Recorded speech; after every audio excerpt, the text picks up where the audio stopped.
আগামী লোকসভা নির্বাচনকে সামনে রেখে জোরদার প্রচার সারছেন দার্জিলিং লোকসভা কেন্দ্রে তৃণমূল কংগ্রেস প্রার্থী গোপাল লামা।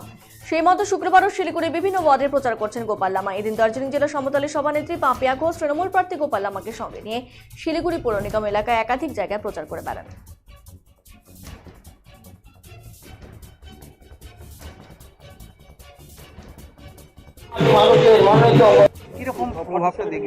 একদম মারাত্মকভাবে মানুষের মধ্যে উৎসাহ উদ্দীপনা, কারণ মমতা বন্দ্যোপাধ্যায়ের উন্নয়ন প্রত্যেকটা বাড়িতে দুয়ারে পৌঁছে গেছে। মমতা বন্দ্যোপাধ্যায় হয়তো সশরীরে পৌঁছাতে পারেননি, সম্ভব না, পাহাড় থেকে সমতল প্রত্যেকটা জায়গায় মমতা বন্দ্যোপাধ্যায় প্রত্যেক বাড়ির দুয়ারে পৌঁছে গেছে। মানুষ তার সাথে রয়েছে এবং আমাদের সাথে প্রার্থী গোপাল লামাও ছিলেন, আরেকটা ওয়ার্ডে প্রচারে তিনি চলে গেলেন।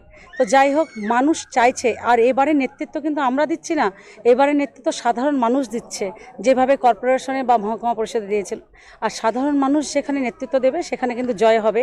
আর এইবারে যেটা নির্বাচন, সেটা সবথেকে বড় যেটা ইস্যু, মণিপুর ভাস দার্জিলিং জেলা এবং পর্যটক প্রার্থী প্লাস ভূমিপুত্র প্রার্থী।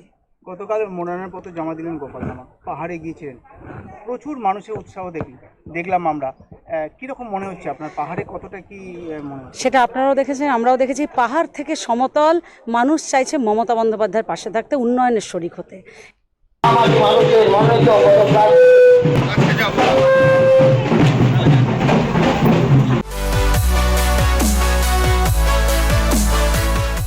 আমাদের শক্তি আপনাদের নির্ভরযোগ্যতায়, আমাদের ওই সততা আপনাদের বিশ্বস্ততায়, আমাদের প্রত্যেকটি গ্রহরত্ন পরীক্ষিত এবং কার্যকারী। স্বর্ণ শিল্পের শিল্পী Dutta jewellers, PS road, hotel BD building, Cooch Behar.